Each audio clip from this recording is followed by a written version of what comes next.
শ্রদ্ধাবান উপাসক উপাসিকাগণ, গত পর্বে আপনারা শুনেছিলেন বুদ্ধিসত্ত্বকে যখন শাস্তি দেবে বলতেছে, বুদ্ধিসত্ত্ব বলতেছে আমাকে যে শাস্তি দেবেন আপনার স্ত্রী পুত্রদেরকেও বিদেহরা সেই শাস্তি দেবেন। তো এই কথা শুনে ব্রহ্মদত্ত চিন্তা করতে লাগলেন, আরে এই গৃহপতি পুত্র বলে কি, আমি একে যেরকম শাস্তি দেব বিদেহরাজও নাকি আমার পুত্রদেরকে সে রূপ শাস্তি দিবেন। এ জানে না যে আমি পুত্র কন্যাদেরকে, আমার স্ত্রী পুত্রদেরকে যথোচিত স্থানে, নিরাপদ স্থানে ওখানে সৈন্য নিয়োজিত করে, রক্ষী নিয়োজিত করে এসেছি, নিরাপদে রেখে এসেছি।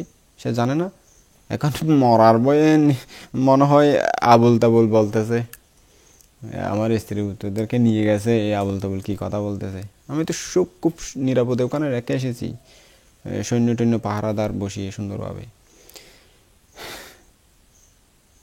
এর কথা বিশ্বাসযোগ্য নয়, আবুল তাবুল বলতেছে আর কি। তখন বোধিসত্ত্ব ভাবলেন, রাজা মনে করতেছে যে আমি তার ভয়েই এইরূপ কথা বলতেছি, একে প্রকৃত ঘটনা জানাতে হবে। তখন তিনি বললেন, মহারাজ গিয়ে দেখুন আপনার প্রাসাদ শূন্য, কেউ নাই, আপনার স্ত্রী পুত্র মা কন্যা সব নিয়ে গেছে, শূন্য পড়ে আছে প্রাসাদগুলো। ওই সুরঙ্গ পথে সবাইকে আমি পাঠিয়ে দিয়েছি। তখন ব্রহ্মদত্ত ভাবলেন, আরে এই গৃহপতি পুত্র তো অতি সাহসের সাথে কথা বলতেছে, খুব শক্তপোক্ত করে কথা বলতেছে, মনে হয় সত্যি বলতেছে। আমিও রাতে গঙ্গার পাশে নন্দা দেবীর গলার কণ্ঠস্বর শুনেছিলাম। আমার প্রিয়সীর, আমার প্রিয়তমার কণ্ঠ তো আমি ভালো করে বুঝি, ওনার কণ্ঠ মতো লেগেছিল আমার। কোনো সত্যি কি নাকি ঘটনাটা? মহাসৎ মহাপ্রাজ্ঞ, হয়তো সে সত্যি কথাই বলতেছে মনে হয়। এর দ্বারা করার যায় না কোনো কাজ জগতে নাই, হতেও পারে। এভাবে চিন্তা করতে করতে তার মনে মহা শোক উৎপন্ন হলো। কিন্তু তিনি কিছুটা সাহস এনে যেন শোকাত্ম হয়নি, মানে শোক টোক আসে নাই। এইভাবে প্রকৃত ব্যাপার জানার জন্য একজন মন্ত্রীকে বললেন, এই যাও তো রাজভবনে গিয়ে দেখো তো এই মহাসৎ সত্যি কথা বলতেছে নাকি মিথ্যা বলতেছে, আমার স্ত্রী পুত্র কন্যারা সব ঠিকঠাক আছে তো, নাকি সত্যি সত্যি নিয়ে গেছে। ওই মন্ত্রী নিজের অনুচরদেরকে সঙ্গে নিয়ে রাজভবনে গিয়ে দরজা খুললেন। এরপর অন্তঃপুরে ঢুকে দেখতে পেলেন যে ওই যাদেরকে হাত পা বেঁধে গোপন রুমে তাদের মুখটুক ঠাসা দিয়ে রেখে গেছে, এবং দাস দাসী আরও যারা ছিল তাদেরকে এক পাশে বেঁধে ফেলে রেখেছে।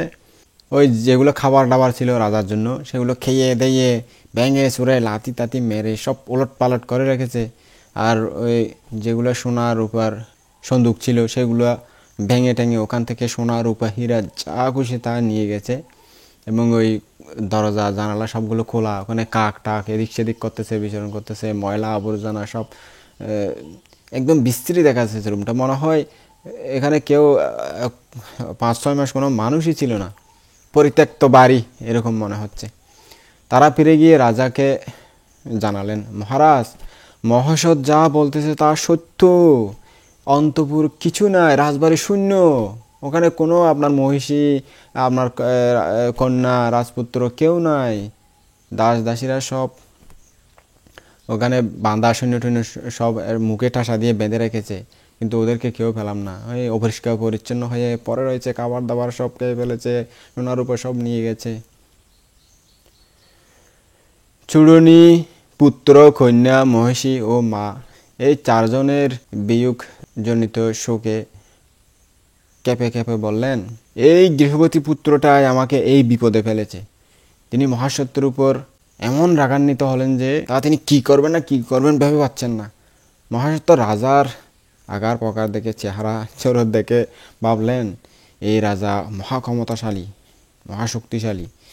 ইনি যদি রাগের মাথায় বলেন যে, চিন্তা করেন যে দূর হোক ওই 4 জন, এদেরকে আমি চাই না, তবে ক্ষত্রিয় সুলভ অভিমানবশত আমাকে কঠোর শাস্তিও দিতে পারেন। আচ্ছা, রাজা যেন নন্দা দেবীকে আগে কখনো দেখেননি, এই মনে করে যদি আমি তার মহিষীর রূপ বর্ণনা করি তবে কেমন হয়? রাজা নন্দার রূপগুণ স্মরণ করে নিশ্চয় ভাববেন তখন, আমি যদি মহাসৎকে হত্যা করি তাহলে এরকম স্ত্রীরত্ন, এত রূপসী, মনমোহিনী, প্রিয়তমা সংসর্গ পেতে আর কোনোদিন পারবো না, ওকে না পেয়ে আমার জীবন চলে যাবে। অতএব ঠিক আছে, স্ত্রীর প্রতি স্নেহবশত তখন উনি আমাকে শাস্তি দিবেন না, তাকে পাওয়ার জন্য অধীর হবেন। এটা চিন্তা করে বোধিসত্ত্ব আত্মরক্ষার জন্য ওই প্রাসাদের থেকেই ওই লাল রঙের কম্বল থেকে হাত বের করে নন্দা দেবী মহিষী যে পথে গিয়েছিলেন সেই পথ দেখিয়ে তার রূপ বর্ণনা করতে লাগলেন। বলছেন, মহারাজ, আপনার মহিষী সর্বাঙ্গ সুন্দরী, মধুর বাসিনী, প্রিয়তমা, যার রূপের তুলনা করা যায় না, বর্ণনা করা শেষ করা যাবে না। ওই যে একটা কথা আছে না, পশুপক্ষীরা, হরিণীর চোখ, মেক্কালো চুল, আরো কত কি বর্ণনা দেন। আসলে আমি তো জানি না এত কিছু, গান টান আমার এগুলো ভালো লাগতো না গিয়ে থাকতে। তা আপনারা বলবেন ভান্তার মতো গানও জানুন দিদি না, পশুপক্ষী গানরা হইবে না, তো গানও জানুন না। না, গান টান আমি আসলে ঘি থাকতে এগুলো আমার এত ভালো লাগতো না। বিরাট প্রবঞ্চিত আমার ছোটকাল থেকেই। তো ওখানে মানে মাইকের মধ্যে বাঁচতে চাচতো বা মানুষের মাঝে মধ্যে গায়, তো এটা শুনেছিলাম আর কি। তখন থেকে হঠাৎ করে এই কথা বলতে গিয়ে আপনাদের সামনে এটা মনে পড়ে গেছে। তো কিছু মনে করবেন না, বান তো শিল্পাঙ্গে হইবেন কে কে। না না, আমি এটা দেশানা দেওয়ার জন্য বলতেছি। আমি মনের ভিতর থেকে ভালোবাসা উৎপন্ন হয়ে, প্রেম উৎপন্ন হয়ে কোনো নারী দেখে দেখে এটা বলতেছি না। ও বোধিসত্ত্ব যেগুলো বলেছিলেন সেগুলোর প্রসঙ্গক্রমে আসছে বলতেছি আর কি।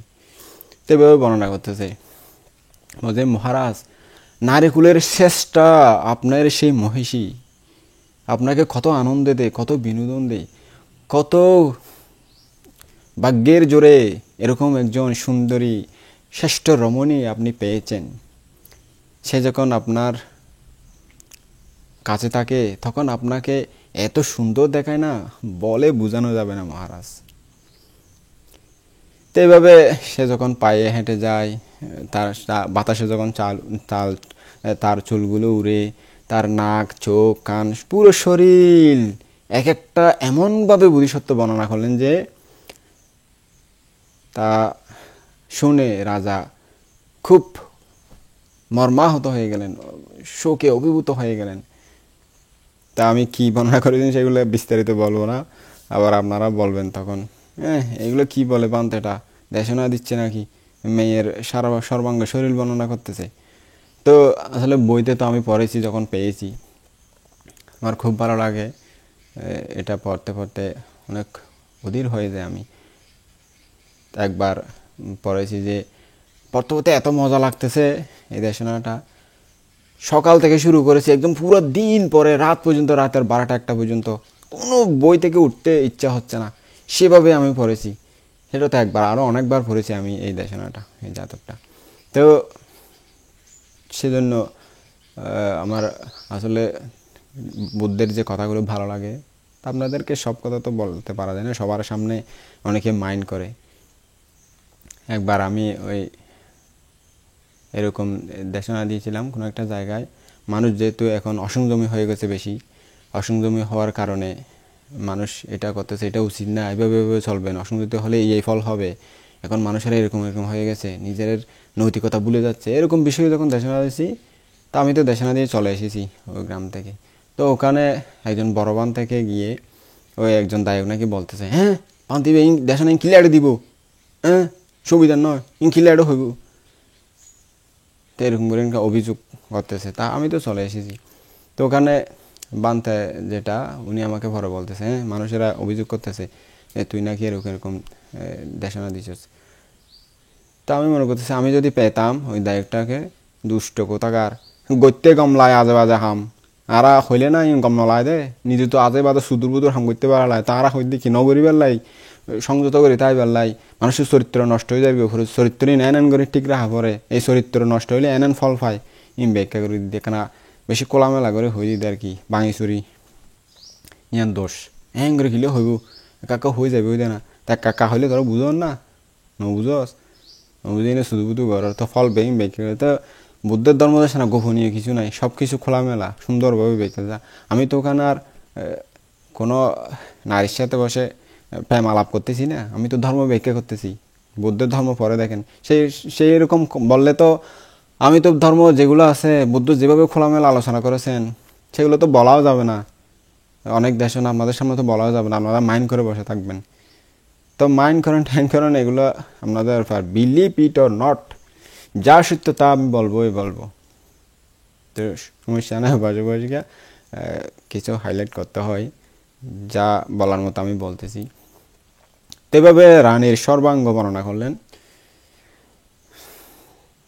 তো বোধিসত্ত্ব এভাবে নন্দার সৌন্দর্য যখন বর্ণনা করলেন তা শুনে ব্রহ্মদত্তের মনে হতে লাগলো যেন তিনি আগে কখনো নন্দা দেবীকে দেখেনি তার মনে হঠাৎ করে প্রবল দাম্পত্য স্নেহ উৎপত্তি হলো তার ভালোবাসা পাওয়ার জন্য অধীর হলো মনটা তিনি তখন স্নেহাভিভূত হয়েছেন জেনে বোধিসত্ত্ব আরও বললেন মহারাজ নন্দার সংসর্গে গিয়ে আপনার যে আনন্দ হবে যে সুখ হবে সেটা আপনি আর পাবেন না যদি আমাকে মেরে ফেলেন আমাকে মেরে ফেললে নন্দাকে ওদিকে আমাদের রাজা মেরে ফেলবে কেটে টুকরো টুকরো করবে তখন আপনার নন্দা দেবীর সাক্ষাৎ পাওয়া নন্দা দেবীর প্রেম প্রীতির ভালোবাসায় মজে সুখ পাওয়া সে ভাগ্য আর আপনার হবে না তাকে আর কোনোদিন পাশে পাবেন না আপনার সে প্রিয়তমা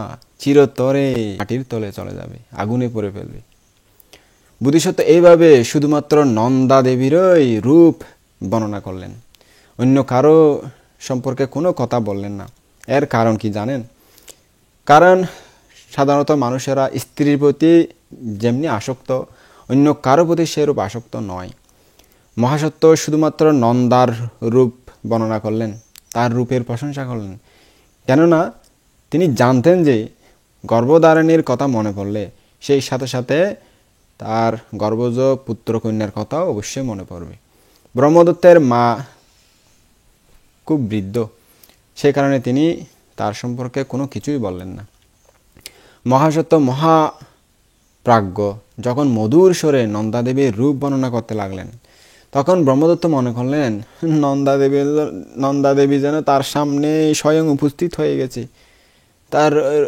কল্পনার মধ্যে তিনি নন্দাদেবীকে দেখতে পাচ্ছেন তার রূপের বর্ণনাগুলো শুনে সে যেন সামনে আছেন তো এইভাবে মনে হলো তার নন্দাদেবীকে স্মরণ করে তিনি অনেক শোকার্ত হলেন তখন বোধিসত্ত্ব তাকে আশ্বাস দেওয়ার জন্য বললেন মহারাজ আপনার কোনো চিন্তা নাই মহিষী আপনার পুত্র ও মা এই তিনজনেই ফিরে আসবেন আমি ফিরে গেলেই তার প্রমাণ পাবেন আপনি আশ্বস্ত হন কোনো চিন্তা করবেন না রাজা ভাবতে লাগলেন আমি নিজের রাজধানী সুরক্ষিত করে এত সেনাবাহিনী দ্বারা এই নতুন নগরটি অবরোধ করে আছি অথচ এই পণ্ডিত সুরক্ষিত নগর থেকেও আমার মহিষী পুত্র কন্যা মাকে এনে বিদেহরাজের হাতে তুলে দিয়েছেন আমরা এমনভাবে নগর অবরোধ করে আছি অথচ সকল প্রাণীরই অগোচরে ইনি বিদেহরাজকে সেনাবাহিনী সহ মিথিলায় পাঠিয়ে দিয়েছেন এটা কি ইন্দ্রজাল জাদু নাকি মায়া নাকি আমার দৃষ্টিভ্রম নাকি কোনো ঋদ্ধি শক্তি নাকি কোনো অলৌকিক শক্তি তিনি এটা জিজ্ঞেস করার জন্য বোধিসত্ত্বকে বললেন মহাসৎ তুমি কি কোনো দিব্য মায়া শিখেছ নাকি কোনো অলৌকিক শক্তি তুমি আয়ত্ত করেছ নাকি তুমি কোনো জাদুবিদ্যা শিখেছ নাকি আমাদেরকে সম্মোহিত করেছ সম্মোহনী বিদ্যা আয়ত্ত করেছ কিভাবে তুমি এই বন্দি বিদেহরাজকে মুক্ত করলে বোধিসত্ত্ব বললেন, মহারাজ আমি দিব্য মায়া জানি আর কি। পণ্ডিতারা দিব্য মায়া শিখেই ভয়ের কারণ উপস্থিত হলে আত্মরক্ষা করে থাকেন, পরকেও রক্ষা করে থাকেন। মহারাজ দিব্য মায়া শিখে যারা পণ্ডিত তারা সুমন্ত্রণা করে নিজের আত্মমুক্তি সাধন করতে পারেন। চোর ডাকাত শত শত যোদ্ধা সৈনিক আমার কাজ করে গেছে, আমার নির্দেশে ওই আপনার রাজবাড়ি থেকে এখান থেকে পুরো গঙ্গা নদী পর্যন্ত সুড়ঙ্গ করে গেছে আমার বুদ্ধিতে, আমার প্রজ্ঞা বলে। সেই পথেই বিদেহরাজকে আমি মিথিলা রাজ্যে পাঠিয়ে দিয়েছি। ইহা শুনে ব্রহ্মদত্ত ভাবলেন, অলঙ্কৃত সুড়ঙ্গ দিয়ে গেছে, এই সুড়ঙ্গ কেমন? তিনি সুড়ঙ্গ দেখতে ইচ্ছা করলেন। তার মুখ দেখে বোধিসত্ত্ব তার মনের ভাব বুঝলেন। ভাবলেন, রাজা সুড়ঙ্গ দেখতে চান, একে সুড়ঙ্গ দেখাতে হবে, দেখাচ্ছি এখন। তিনি রাজাকে সুড়ঙ্গ দেখাতে নিয়ে গিয়ে বললেন, মহারাজ সুন্দরভাবে সুনির্মিত সাজানো গোছানো এই সুড়ঙ্গ, হাতি ঘোড়া রথ স্বর্গ দেবভবন হিমালয় পর্বত সব কিছু এখানে সুন্দরভাবে অঙ্কন করা হয়েছে। এর ভিতরে সব কিছু আছে, সব কিছু স্বয়ং দেখতে পাবেন আপনি। আমাদের শিল্পীরা সব কিছু ফুটিয়ে তুলেছেন। দ্বীপের আলোকে, বাইরের আলোকে এই মহাসুড়ঙ্গ আলোকিত, সুন্দর লাগে। মহারাজ এই সুড়ঙ্গ আমারই প্রজ্ঞা বলে নির্মিত হয়েছে, তৈরি হয়েছে। এর ভিতরে আলোকে এমনভাবে উদ্ভাসিত যে মনে হবে যেন সেখানে চাঁদ উঠেছে। এটা সব জায়গায় সাজানো গোছানো। এতে ৮০টি বড় বড় দরজা এবং ৬৪টি ছোট দরজা আছে। এর মধ্যে ১০১টি বিশ্রাম কক্ষ আছে এবং বহুশত দ্বীপগর্ভ নির্মিত হয়েছে, অর্থাৎ ভেন্টিলেটারের মতো, এটা বাইরে থেকে আলো আসতে পারার মতো, এগুলোকে দ্বীপগর্ভ বলা হতো তখন। আপনি আমার সঙ্গে সম্প্রীতিভাবে ও মহা আনন্দে সসৈন্য উপকারী নগরে প্রবেশ করুন। এই বলে তিনি এই নগরের দরজা খোলালেন। ব্রহ্মদত্ত ১০১ জন অনুগামী রাজার সাথে নগরে প্রবেশ করলেন। মহাসত্য তখন প্রাসাদ থেকে অবতরণ করে রাজাকে নমস্কার করলেন এবং তাকে এবং তার অনুচরদেরকে সঙ্গে নিয়ে সুড়ঙ্গে ঢুকলেন। রাজা দেবনগর সমতুল্য সাজানো গোছানো সেই অপূর্ব সুড়ঙ্গ দেখে বোধিসত্ত্বের প্রশংসা করতে লাগলেন। ওহো, কি পরম লাভ বিদেহবাসীর! ওই বিদেহ রাজ্যের রাজা প্রজা মন্ত্রী জনগণ সবার ভাগ্য এত ভালো, এরকম একজন জ্ঞানী ব্যক্তি তাদের রাজ্যে বাস করতেছেন। মহাসৎ পণ্ডিতের মতো জ্ঞানী ব্যক্তি তারা পেয়েছেন, তারা ধন্য তাদের জীবন। এরপর বোধিসত্ত্ব ব্রহ্মদত্তকে ১০১টি বিশ্রাম কক্ষ দেখালেন। তাদের একটি দরজা খুললে সবগুলি দরজায় খুলে যেত, একটি দরজা বন্ধ করলে সবগুলি দরজায় একসাথে বন্ধ হতো। রাজা সুড়ঙ্গ দেখতে দেখতে আগে আগে হাঁটতে লাগলেন, বোধিসত্ত্ব তার পেছনে পেছনে চলতে লাগলেন। রাজার সমস্ত সেনাই সুড়ঙ্গে ঢুকলো। এরপর রাজা সুড়ঙ্গ থেকে বের হলেন ওই পথে, একদম সামনের দিকে, এদিকে সবাই ঢুকলো। তিনি বের হয়েছেন জেনে বোধিসত্ত্ব বের হলেন এবং অন্য কাকেও বের হতে না দিয়ে সুড়ঙ্গের দরজা বন্ধ করার জন্য ওই হুকটির কাছে গেলেন এবং ওই হুকটি টানা মাত্রই সুড়ঙ্গের ৮০টা বড় বড় দরজা এবং ৬৪টা ছোট ছোট দরজা, ১০১টি ওই রুম, বহুশত দ্বীপগর্ভ দরজা অর্থাৎ ভেন্টিলেটারের যে দরজা একসাথে বন্ধ হলো। সমস্ত সুড়ঙ্গটি তখন লোকান্তরিক নরকের মতো অন্ধকারাচ্ছন্ন হলো। সুড়ঙ্গের মধ্যে সেই মানুষগুলো মহাভয়ে কাঁপতে লাগলো। মহাসত্য আগের দিন সুড়ঙ্গে প্রবেশ করার সময় যে তলোয়ারটি বালুর মধ্যে ঢুকিয়ে রেখেছিলেন, এখন তা তুলে নিয়ে মাটি থেকে লাফিয়ে অনেক উপরে উঠে সেখান থেকে আবার নেমে রাজার হাত ধরে ফেললেন এবং তলোয়ার তুলে বললেন, মহারাজ এই জম্বুদ্বীপের সমস্ত রাজত্ব এখন কার হাতে বলুন। রাজা ভয় পেয়ে বললেন, এই রাজত্ব তোমার পণ্ডিত, তুমি আমাকে অভয় দাও, প্লিজ আমাকে অভয় দাও, আমাকে হত্যা করিও না। তখন বোধিসত্ত্ব বললেন, ভয় নাই মহারাজ, আমি আপনাকে হত্যা করার জন্য তলোয়ার ধরিনি, আমার প্রজ্ঞাবল দেখানোর জন্যই ইহা আমি ধরেছি। ইহা বলে তিনি ওই তলোয়ারটি রাজার হাতে দিলেন। রাজা যখন তলোয়ারটি নিয়ে দাঁড়িয়ে রইলেন তখন তাকে বললেন, মহারাজ, আমাকে হত্যা করাই যদি আপনার ইচ্ছা হয়, অভিপ্রায় হয়, তবে এখনই এই তলোয়ারের আঘাতে আমাকে হত্যা করুন। আর যদি আমাকে অভয় দেওয়ার ইচ্ছা থাকে তাহলে আমাকে অভয় দিন। ব্রহ্মদত্ত বললেন, পণ্ডিত, আমি তোমাকে অভয় দিয়েই রেখেছি, তুমি কোনো চিন্তা করিও না। এরপর পরস্পরের প্রতি মৈত্রীভাব পোষণ করলেন। উভয়ে তলোয়ারটি ধরে শপথ করলেন। এরপর রাজা বললেন, পণ্ডিত, তুমি এরকম প্রজ্ঞা সম্পন্ন, এরকম বুদ্ধি মেধাবী হয়েও রাজ্য কেন দখল করে নিচ্ছ না? বোধিসত্ত্ব বললেন, মহারাজ, ইচ্ছে করলে আমি সমস্ত জম্বুদ্বীপের রাজাকে হত্যা করে তাদের রাজ্য আত্মসাৎ করতে পারি, কিন্তু অন্যকে হত্যা করে নিজের গৌরব বৃদ্ধি করা পণ্ডিত ব্যক্তির কাজ নয়। পণ্ডিত, বহু লোক বের হওয়ার পথ না পেয়ে ওখানে ভিতরে হা হা মরে কান্না করতেছে, দরজা খুলে তাদের প্রাণ রক্ষা করো। তখন বোধিসত্ত্ব দরজাগুলো খোলালেন। সমস্ত সুড়ঙ্গ তখন আলোকে উদ্ভাসিত হয়ে গেল, আলোকিত হয়ে গেল।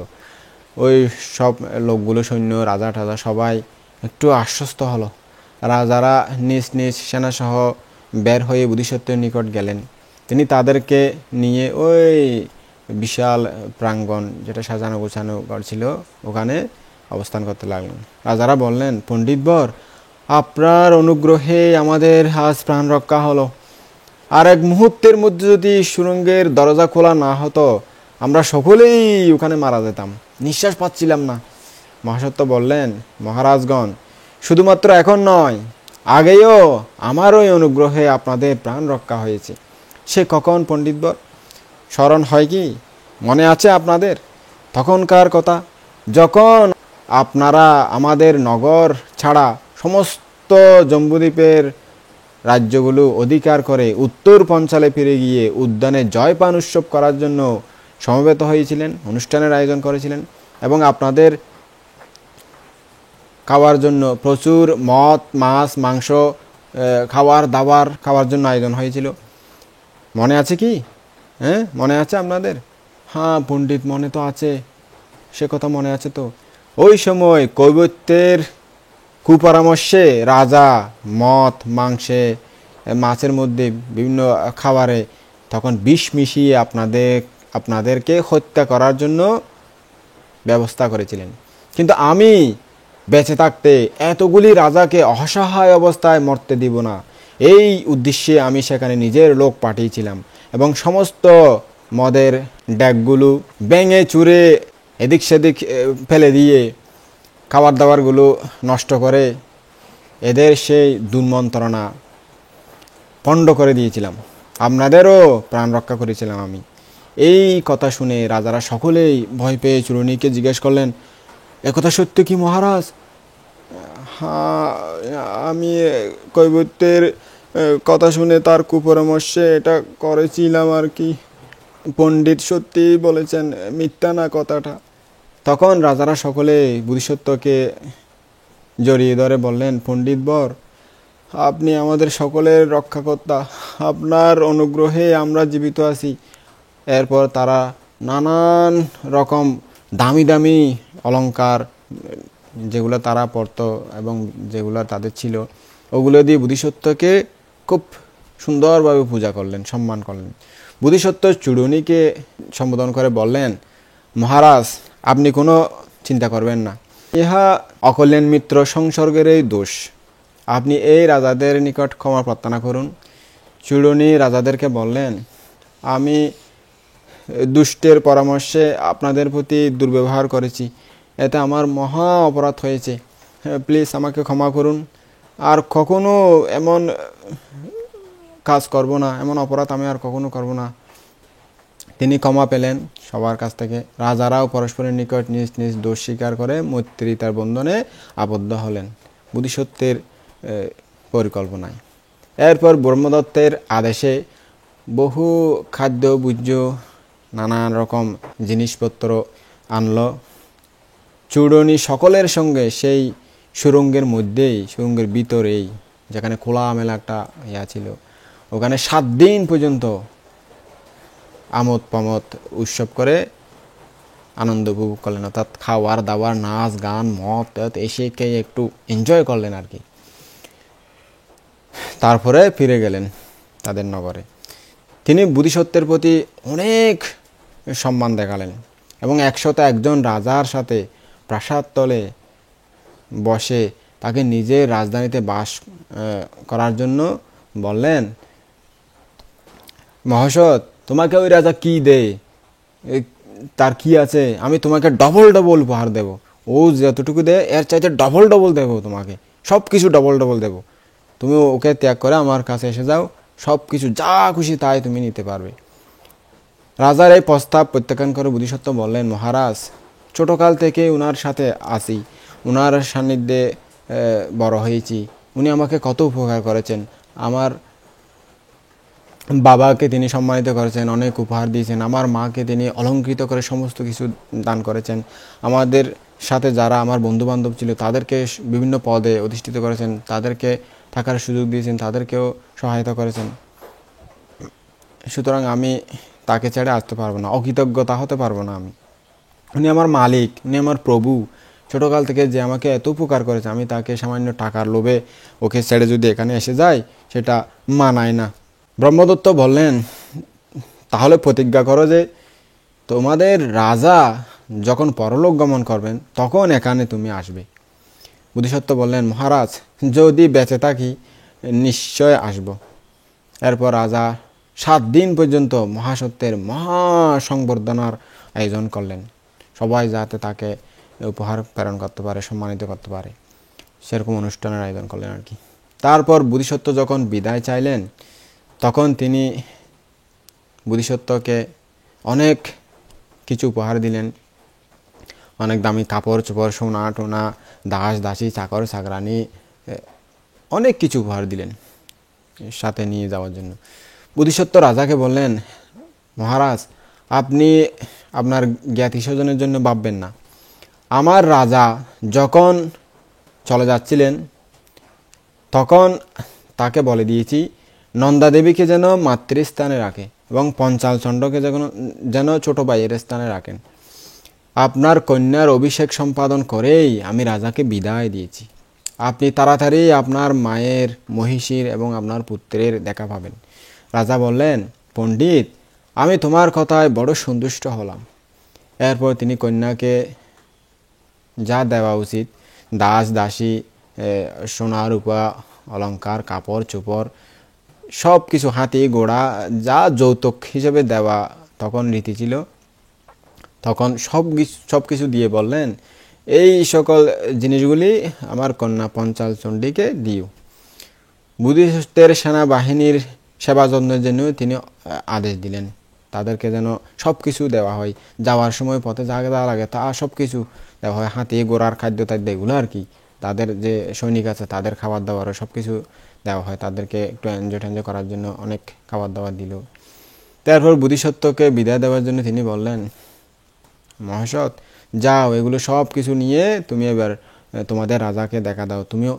তুমি ওখানে না যাও পর্যন্ত ওই রাজার ভালো করে ঘুমও যেতে পারবে না, চিন্তায় চিন্তা থাকবেন, কি হলো কি হলো কি হলো। যাও, মিথিলায় গিয়ে তাড়াতাড়ি তোমাদের রাজাকে তুমি দেখা দাও। ব্রহ্মদত্ত এইভাবে বোধিসত্ত্বকে মহাসম্মানের সাথে বিদায় দিলেন। সেই 101 রাজা বোধিসত্ত্বের প্রতি তারাও মহাসম্মান দেখিয়ে তাকে বহু উপহার দিলেন। তাদের সবাই বোধিসত্ত্বের যে সকল গুপ্তচর ছিলেন, ওই যে আগে পাঠিয়ে দিয়েছিল, যারা নিয়মিত শুনতেছেন তারা বুঝতে পারবেন, একদম আগে, যুদ্ধের আগে যাদেরকে পাঠিয়ে দিয়েছিল গুপ্তচর হিসেবে 101 রাজার কাছে 101 গুপ্তচর, তারা বোধিসত্ত্বকে তখন এসে ঘিরে দাঁড়ালো। তিনি অসংখ্য অনুচর সহ মিথিলা অভিমুখে যাত্রা করলেন এবং ব্রহ্মদত্ত তাকে যে সকল গ্রাম দিয়েছিল, যেতে যেতে সেই সকল গ্রাম থেকে তিনি কর আদায় করার জন্য লোক পাঠালেন। অবশেষে তিনি যেতে যেতে মিথিলা রাজ্যে পৌঁছে গেলেন। বিদেহরাজকে ধরার জন্য চূড়নি আসেন কিনা নাকি না আসেন, অন্য কেউ বা যদি আসে, কে আসে না আসে এটা জানার জন্য ওই সেনক পথে একজন লোক রেখে দিয়েছিলেন, গোয়েন্দা আর কি। সে ব্যক্তি মিথিলার 3 যোজন দূরে বোধিসত্ত্বকে দেখতে পেয়ে তাড়াতাড়ি দৌড়ে গিয়ে সংবাদ দিল, মহাসৎ পণ্ডিত অনুসর পরিবৃত হয়ে আসতেছেন। ইহা শুনে সেনক রাজভবনে গেলেন। রাজা তখন জানালা খুলে বিশাল সেনাবাহিনী দেখে ভাবতেছিলেন, মহাসত্যের সেনা তো ক্ষুদ্র ছোট বেশি ছিল না, এই সেনা তো দেখতেছি বিশাল সেনাবাহিনী। তাহলে কি চূড়নি ব্রহ্মদত্ত আবার এসে নগরে উপস্থিত হয়েছে আমাদের আক্রমণ করার জন্য? এই ভয়ে তিনি জিজ্ঞেস করলেন, সেনক, হাতি ঘোড়া রথ এবং বিশাল সেনাবাহিনী দেখতে পাচ্ছি এদিকে আসতেছে, বলতো এ আবার কি ব্যাপার? আমার তো ভয় হচ্ছে, এটা কি কারা আসতেছে আসলে? সেনক তাকে প্রকৃত ব্যাপার বুঝিয়ে বললেন, ভয় নাই মহারাজ, ভয় নাই, আনন্দের সময় এখন, বড়ই উত্তম দৃশ্য চোখে পড়েছে আপনার, আপনার চোখ খুব ভালো জিনিস দেখেছে। ওই সেনা নিয়ে মহাসৎ পণ্ডিতে আসতেছে, নিরাপদে তিনি সব কিছু সমাধান করে, রাজাকে অভিভূত করে, রাজাকে পরাজয় করে, তার প্রজ্ঞা দিয়ে তিনি আপনার মুখ উজ্জ্বল করে, এই মিথিলা রাজ্যের মুখ উজ্জ্বল করে সসম্মানে ফিরে আসতেছেন। রাজা বললেন, সেনক, মহাসৎ পণ্ডিতের সঙ্গে বেশি তো সেনা নাই, কিন্তু এই সেনা তো খুব বেশি। সেনক বললেন, মহারাজ, খুব সম্ভবত চূর্ণী প্রসন্ন হয়ে মহাসৎকে এই সমস্ত অনুচর দিয়েছেন। তখন রাজার আদেশে লোকে বেরিবাদন দ্বারা নগরবাসীদেরকে নগর সুসজ্জিত করতে এবং ওই মহাসৎ পণ্ডিতকে আগু বাড়িয়ে আনতে বললেন। নগরবাসীরা তাই করল। মহাসত্য নগরের প্রবেশপূর্বক, অর্থাৎ রাজধানীতে প্রবেশপূর্বক রাজভবনে গিয়ে রাজাকে প্রণাম করলেন। রাজা উঠে তাকে জড়িয়ে ধরলেন এবং পুনরায় সিংহাসনে বসে জিজ্ঞেস করলেন, 4 জনের যেভাবে একটা লাশকে শ্মশানে ফেলে দিয়ে আসে, সেভাবে তোমাকে আমরা ওখানে ফেলে দিয়ে এসেছি, একা তোমাকে রেখে আমরা সবাই চলে এসেছি। কি উপায় অবলম্বন করে, কি কৌশল অবলম্বন করে এত বিশাল সেনাবাহিনীর কাছ থেকে তাদেরকে বুঝিয়ে, তাদেরকে সমাধান দিয়ে তুমি কিভাবে মুক্তি পেলে, কিভাবে এই রাজ্যে আবার ফিরে আসতে পারলে? আমাকে একটু বলো তো বাবা, শুনি। তখন বোধিসত্ত্ব বললেন, মহারাজ, উদ্দেশ্য জালে মন্ত্রণা বলে সব কিছু আমি সমাধান করে তাদেরকে পেঁচিয়ে, তাদেরকে আমার বুদ্ধি দিয়ে কৌশলে আটকিয়ে রেখে আমি শত্রুর হাত থেকে মুক্ত হয়ে এখানে চলে এসেছি। বোধিসত্ত্বের সমস্ত কথা শুনে রাজা পরম পরিতোষ লাভ করলেন। এরপর চূড়নি মহাসত্যকে যেই সকল উপহার দিয়েছিলেন তিনি বললেন রাজাকে, মহারাজ, আমাকে রাজা এই উপহারগুলি দিলেন, এগুলো সোনা রূপা কাপড় চোপড় দাস দাসী সেগুলো সব বললেন আর কি। তখন রাজা অতিমাত্রা তুষ্ট হয়ে তিনিও বোধিসত্ত্বের গুণকীর্তন করতে লাগলেন, প্রশংসা করতে লাগলেন। পণ্ডিতের সঙ্গে বাস বড়ই সুখকর। আসলে পণ্ডিতের সঙ্গে খুব সুখে বাস হয়েছিল। আমরা শত্রুর হাতে পড়েছিলাম অসহায় পাখির মতো। অসহায় পাখিরা যেমন পিঞ্জরে ঢুকে অসহায় পড়ে থাকে, কিছু পথ দেখে না, পালানোর উপায় পায় না, সেখান থেকে বের হওয়ার কোনো মুক্তির পথ দেখে না, আমরাও সেরকম হয়েছিলাম। কিন্তু বোধিসত্ত্ব, মহাসৎ পণ্ডিত সেখান থেকেও আমাদেরকে মুক্ত করে নিরাপদে নিয়ে আসলেন এবং তিনি নিজেও মুক্ত হলেন। সেনকও রাজার কথায় সায় দিয়ে বোধিসত্ত্বের প্রশংসা করতে লাগলেন। হ্যাঁ, প্রকৃতই মহারাজ, ঠিক বলেছেন আপনি। আসলে পণ্ডিতের সঙ্গে বাস করা খুব ভাগ্যের ব্যাপার। আমাদের ভাগ্য, আমরা এরকম একজন পণ্ডিত যে পেয়েছি। পাখি খাঁচার মধ্যে বাঁধা থাকলে সে যেমন বের হতে পারে না, মাছ যেমন জালে ঢুকলে সে আর বের হতে পারে না, সেরকম আমরাও হয়েছিলাম। কিন্তু বোধিসত্ত্ব মহাসৎ পণ্ডিত বুদ্ধি বলে, কৌশলে আমাদের সবাইকে প্রজ্ঞা বলে মুক্ত করলেন। এরপর রাজা নগরে উৎসব বেরি বাজানোর নির্দেশ দিলেন। তিনি নাগরিকদেরকে বললেন, তোমরা 7 দিন পর্যন্ত উৎসবে প্রবৃত্ত হও, উৎসব করো, খাও দাও ফুর্তি করো, নাচো গাও, যে যেরকম ইচ্ছে সেরকম আনন্দ ফুর্তি করো। যে আমার ভক্ত, আমাকে যে ভক্তি করো, আমার প্রতি শ্রদ্ধাশীল, সে যেন মহাসৎ পণ্ডিতের প্রতিও সম্মান দেখায়, তাকে উপহার আদি প্রেরণ করে। পৌর জনপদগণ এমনিতেই বোধিসত্ত্বের প্রতি শ্রদ্ধান্বিত ছিল, তারা বোধিসত্ত্বকে অনেক ভক্তি করতেন। তো রাজার কথা শুনে তারাও বোধিসত্ত্বের প্রতি অনেক বেশি সম্মান করলো, অনেক বেশি উপহার পাঠালো। বেরির শব্দ শুনে রানী, রাজপুত্র, তারপরে মন্ত্রী পরিষদের যারা সদস্য, বৈশ্য, ব্রাহ্মণ, তারা বোধিসত্ত্বের জন্য যার থেকে যা ইচ্ছা হয়, হাতি ঘোড়া এর সোনা রূপা কাপড় চোপড় সব কিছু উপহার হিসেবে পাঠালেন। তার জন্য অভাব নাই, অনেক পুরস্কার পেয়ে গেলেন তিনি বোধিসত্ত্ব। উৎসবের শেষে বোধিসত্ত্ব রাজভবনে গিয়ে বললেন, মহারাজ, চূড়নী রাজার মা মহিষী ও পুত্রকে তাড়াতাড়ি তাদের নিকট পাঠিয়ে দেওয়া উচিত। রাজা বললেন, বেশ বৎস, তাদেরকে পাঠিয়ে দাও। বোধিসত্ত্ব তখন সেই তিনজনের প্রতি মহাসম্মান দেখালেন। তার সঙ্গে উত্তর পঞ্চাল থেকে যেই সকল সৈনিক এসেছিল তাদেরকেও সসম্মানে পুরস্কৃত করলেন এবং নিজের লোকজন সঙ্গে দিয়ে মহিষী সহ তার পুত্র এবং মাকে ব্রহ্মদত্তের নিকট সসম্মানে পাঠিয়ে দিলেন আর কি। ব্রহ্মদত্ত তাকে যে দাস টাস এগুলো চাকর বাকরি দিয়েছিল তাদেরকেও তিনি নন্দাদেবীর সঙ্গে পাঠিয়ে দিলেন। তাদের সঙ্গে যেই সেনা এসেছিল তাও মহিষীর সঙ্গে তাদের সঙ্গে পাঠিয়ে দিলেন। এইভাবে তিনি ওই তিনজনের সাথে বহু অনুচর পাঠালেন। তারা সেই অনুচর দ্বারা পরিবৃত হয়ে সসম্মানে উত্তর পঞ্চালে পৌঁছে গেলেন। ব্রহ্মদত্ত তার মাকে জিজ্ঞেস করলেন, মা, বিদেহের রাজা তোমাদের সহিত সুন্দরভাবে সদ্ব্যবহার করেছিল তো?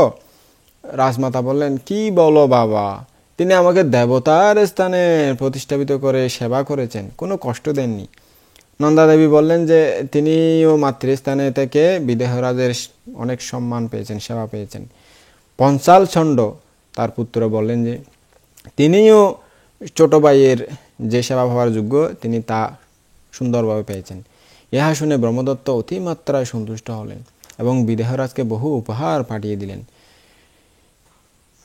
এরপর থেকেই এই দুইজন রাজা পরস্পরের সাথে মৈত্রিতা বন্ধনে আবদ্ধ হয়ে সম্প্রীতিভাবে নিঃস্মৃত রাজ্য শাসন করতে লাগলেন।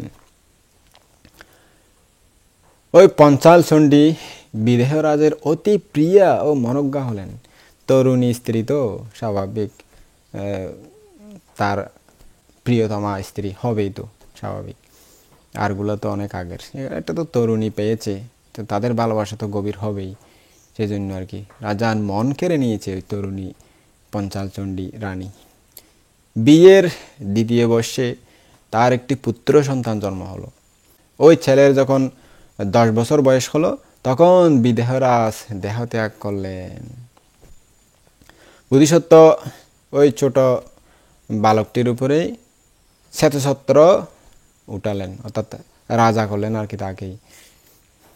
কারণ তখনকার যুগে যদি বেশিরভাগ ক্ষেত্রে রাজকুমারীর ছেলে হলে সেই রাজা হতে পারত।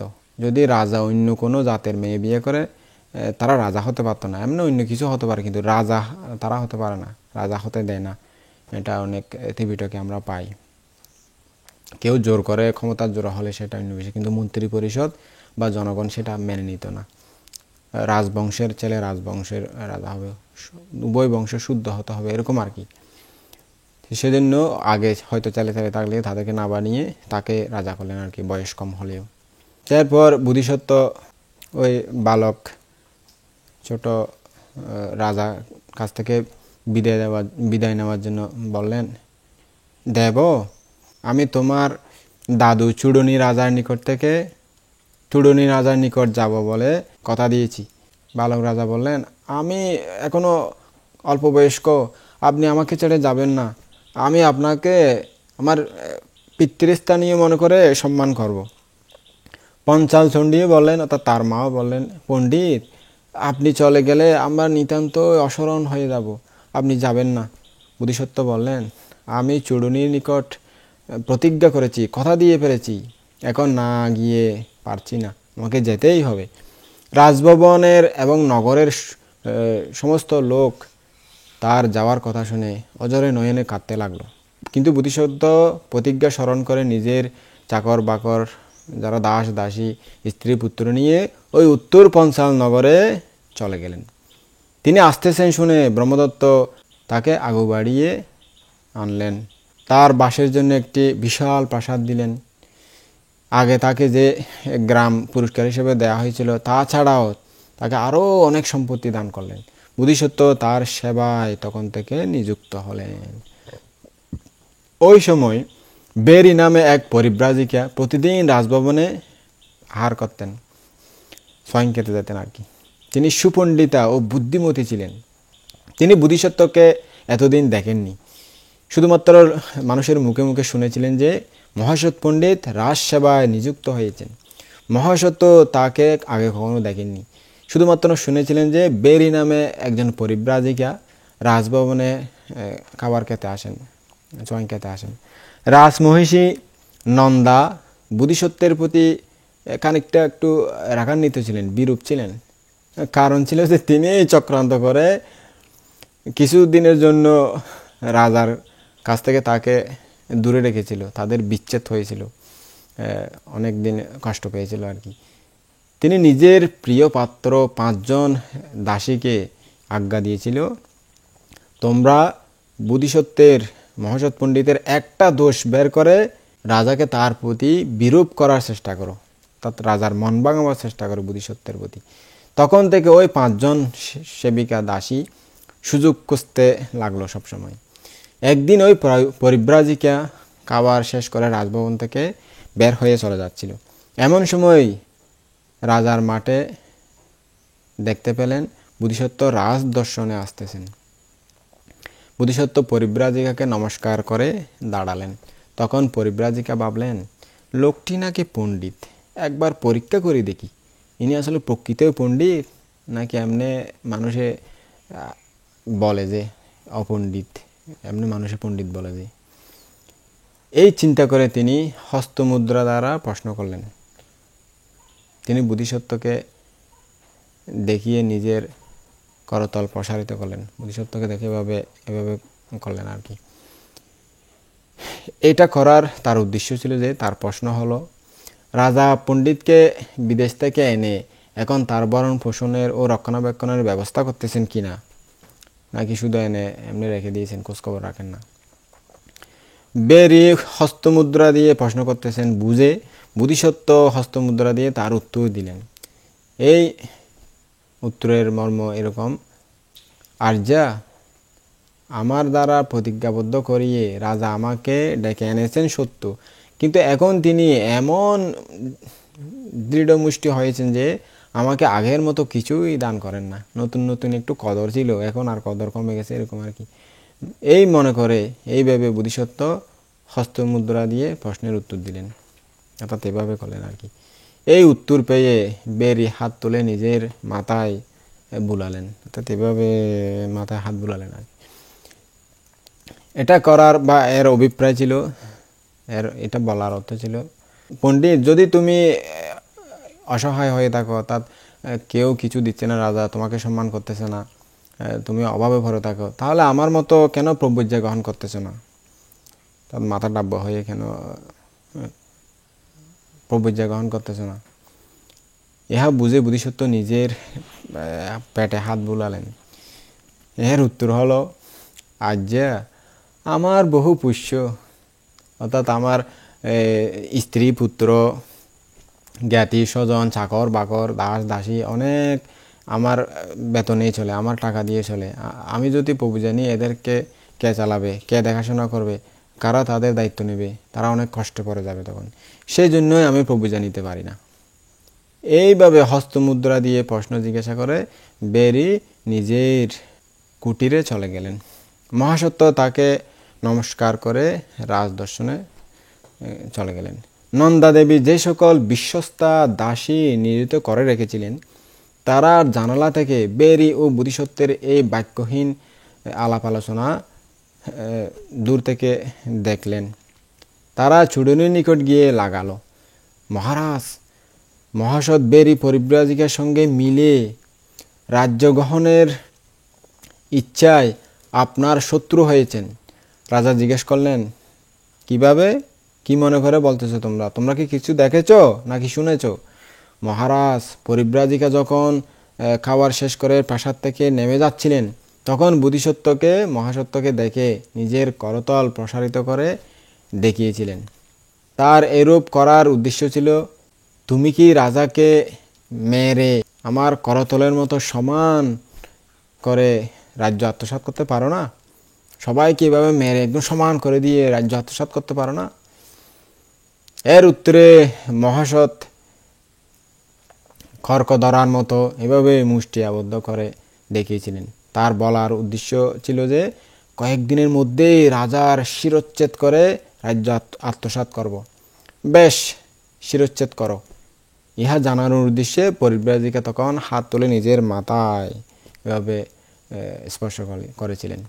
তখন বোধিসত্ত্ব নিজের পেট স্পর্শ করলেন এবং এই সংকেত দ্বারা জানালেন যে তিনি বলতে চেয়েছিলেন, রাজার দেহটা মাঝখানে 2 টুকরা করে ফেলতে হবে। মহারাজ, আপনি সাবধান হন। মহাসৎকে হত্যা করা এখন অবশ্যই প্রয়োজন আছে। তাকে বাঁচিয়ে রাখলে সমস্যা আছে আপনার। সেবিকাদের কথা শুনে রাজা ভাবলেন, আমি পণ্ডিতের কোনো ক্ষতি করতে পারি না। পরিব্রাজিকাকে জিজ্ঞেস করে শুনি ব্যাপারটা সত্যি আসলে কি। পরদিন পরিব্রাজিকা যখন এসে খাওয়া দাওয়া শেষ করলেন, তখন তিনি সেখানে গিয়ে জিজ্ঞেস করলেন, আর্যা, আপনি কখনো মহাসৎ পণ্ডিতকে দেখেছেন কি? পরিব্রাজিকা বললেন, হ্যাঁ মহারাজ, কাল যখন খাবার শেষ করে এখান থেকে চলে যাচ্ছিলাম, তখন তাকে দেখেছি। আপনাদের মধ্যে কোনো কথাবার্তা হয়েছিল কি? কোনো কথা হয়নি মহারাজ, তবে শুনেছিলাম তিনি একজন পণ্ডিত। তিনি প্রকৃত পণ্ডিত কিনা সেটা বোঝার জন্য আমি তাকে হস্তমুদ্রা প্রশ্ন করেছিলাম, অর্থাৎ হাতটা এভাবে কোলে দেখিয়েছিলাম। পণ্ডিত, রাজা তোমার সম্বন্ধে মুক্ত হস্ত বা সংকুচিত হস্ত, অর্থাৎ হাত কোলে সব কিছু দিয়ে দেন নাকি এমনি দিতে না ইচ্ছে কৃপণ্যই করেন, এরকম আর কি। তিনি তোমার আদর করেন নাকি করেন না, এটা বোঝাতে চেয়েছিলেন। তিনি হস্তমুদ্রা দ্বারাই উত্তর দিয়েছিলেন আমাকে। রাজা আমাকে প্রতিজ্ঞা করিয়ে এখানে নিয়ে এসেছেন বটে, কিন্তু এখন আগের মতো আমায় কিছু দেন না। নতুন নতুন একটু কদর ছিল, এখন আদর কদর কমে গেছে। এভাবে মুষ্টি করে রাখেন, দিতে চান না এখন। এরপর আমি হস্তমুদ্রা দিয়ে নিজের মাথায় হাত বুলিয়ে তাকে জানিয়েছিলাম, যদি তুমি অভাবের মধ্যে পড়ে যাও, রাজায় তোমাকে কিছুই দিচ্ছে না, অভাব অনটন হয়ে থাকে তোমার, তাহলে তুমি কেন আমার মতো প্রব্রজ্জা নিচ্ছ না, প্রব্রজিত হয়ে যাচ্ছ না? এর উত্তরে তিনি নিজের পেটে হাত বুলিয়ে বলেছিলেন, আমার বহু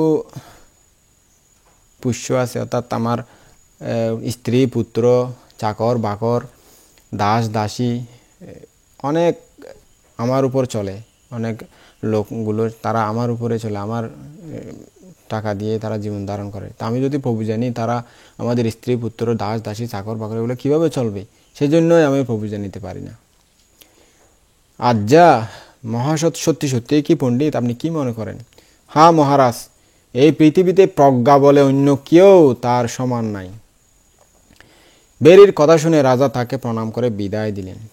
তিনি চলে গেলে বোধিসত্ত্ব রাজদর্শনের জন্য প্রবেশ করলেন। রাজা তাকে জিজ্ঞেস করলেন, পণ্ডিত, তুমি বেরি পরিব্রাজিকাকে কোনোদিন দেখেছ কি? হ্যাঁ মহারাজ, কাল যখন তিনি এখান থেকে বের হয়ে চলে যাচ্ছিলেন, তখন তাকে দেখেছি। এরপর প্রশ্ন ও উত্তর সম্পর্কে আগে যা বলা হয়েছে, যেগুলো রাজা জিজ্ঞেস করেছিলেন, সেভাবে বোধিসত্ত্ব রাজাকে তা জানালেন। রাজা জিজ্ঞেস করলেন বিদায় তাকে জানালেন। এতে রাজা সেদিন প্রসন্ন হয়ে বোধিসত্ত্বকে সেনাপতির পদে নিযুক্ত করলেন।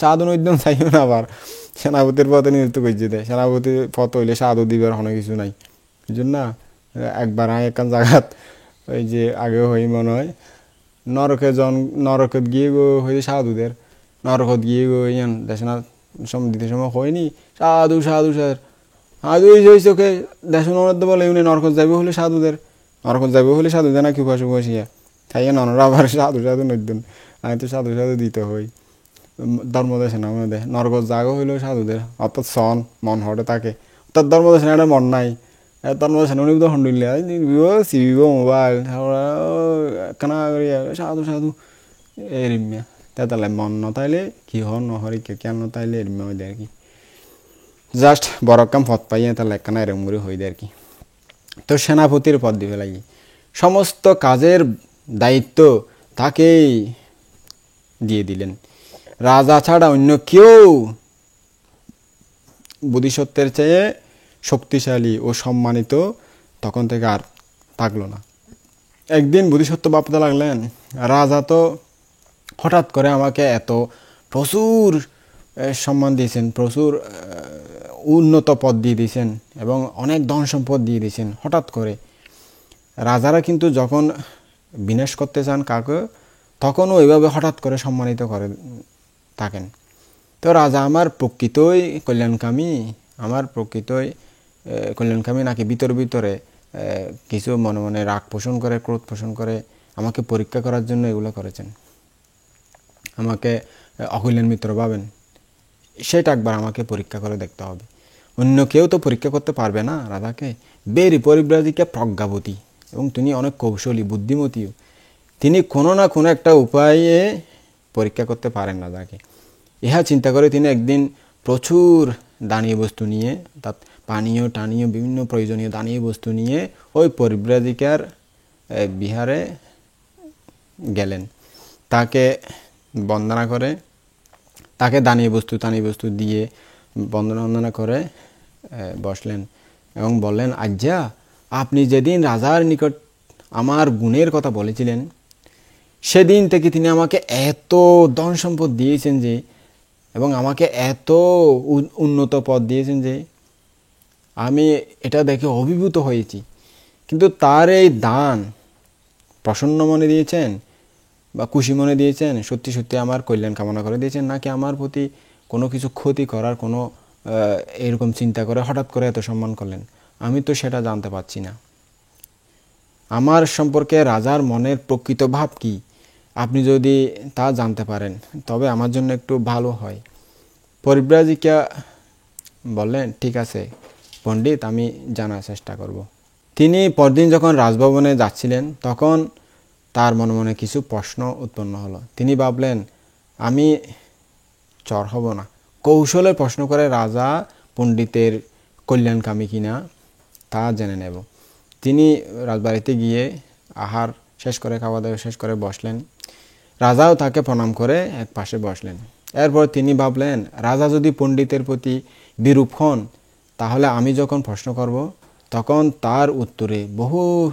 মানুষের সামনে নিজের বিরূপ ভাব প্রকাশ করবেন তা কিন্তু ভালো হবে না এটা ভালো দেখাবে না আমি রাজাকে নীরব নিস্তব্ধ জায়গায় একাকী প্রশ্ন করব এটা স্থির করে তিনি বললেন মহারাজ গোপনে একটা কথা জিজ্ঞেস করতে চাই আপনার থেকে এই কথা শুনে রাজা অন্য লোকদেরকে সরে যেতে বললেন তখন পরিব্রাজিকা বললেন মহারাজ আপনার কাছে আমার একটা প্রশ্ন আছে রাজা বললেন প্রশ্ন করুন আজ্ঞা যদি জানি তাহলে উত্তর দেব আর যদি জানা না থাকে তাহলে কোথা থেকে উত্তর দেব তখন পরিব্রাজিকা বললেন ঠিক আছে শুনুন মহারাজ মনে করুন আপনি আপনার সদস্য সহ আপনার যে সদস্য 7 জন আপনি তারপরে মহাসৎ পণ্ডিত রানী রাজমাতা তারপরে আপনার ভাই আপনার বন্ধু তো আপনি সহ এই 7 জন এবং পুরোহিত এই 7 জন মিলে নদীতে যাচ্ছেন একটা নৌকায় করে হঠাৎ করে নৌকাটি একটি জক্কয় ধরল অপদেবতায় ধরল বলি নেওয়ার জন্য তখন বলি চাচ্ছে তা আপনি কাকে ফেলবেন সবার আগে কাকে ফেলে দিবেন তখন রাজা বললেন আগে মাকে ফেলে দেব তারপর মহিষীকে ফেলে দেব তারপর আমার ভাইকে ফেলে দেব তারপর আমার বন্ধুকে ফেলে দেব আমার বন্ধুকে তারপর পুরোহিতকে ফেলে দেব তারপর আমি নিজেই আরও যদি বলি চাই আমি নিজেই পরে যাব তবুও মহাসৎ পণ্ডিতকে ফেলতে দেব না হত্যা করতে দেব না ওকে নিরাপদে রক্ষা করব রাজা যে বোধিসত্ত্বকে পরম কল্যাণকামী মনে করেন, পরিব্রাজিকা তা বুঝতে পারলেন।